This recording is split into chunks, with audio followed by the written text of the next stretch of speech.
On this afternoon in Bardstown, pretty quiet in the place recently voted best small town in America. Gonna make a traffic stop. But the new recruits spotted a violation while we were cruising the streets. Officer Hall, Bardstown Police Department. The reason I stopped you today is because your tags are expired. Were you aware of that, sir?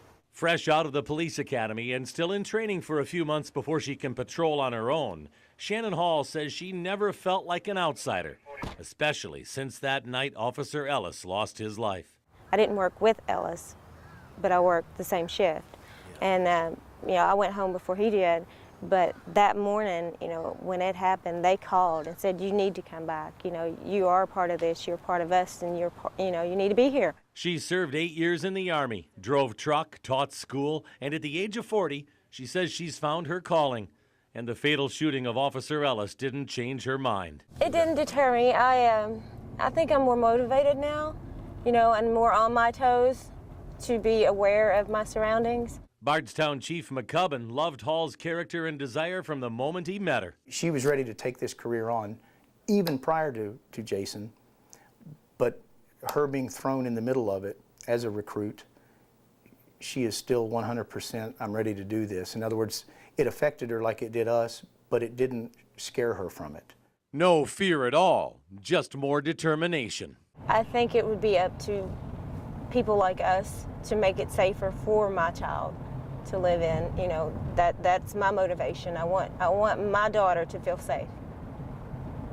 So I'll do what I can so that she does. In fact, everywhere she goes in the town where she graduated from high school, she feels the extra outpouring of support those in uniform have felt the past 2 months, even making her a bit of a social media star. 10 to 15 Facebook request friends daily, from people I don't know, just wanting to say, we're proud of you, and it's been wonderful. Even better, the warm reception everyone on the force in Bardstown gives her every day. They have taken me in as one of their own, like their little sister. Maybe her favorite, her field training officer, a 10-year veteran who started his training career with Jason Ellis as a student and loves Hall's sense of humor and more. The willingness to learn. She has an outstanding attitude towards any kind of criticism that I give her. So Shannon Hall steers her way into a new career with a department dealing with distress, but also a small town that cherishes more than ever those who keep them safe. I think after that, the whole community came together. Everybody supports us, supports us and each other. It's one big, happy, cozy family in Bardstown.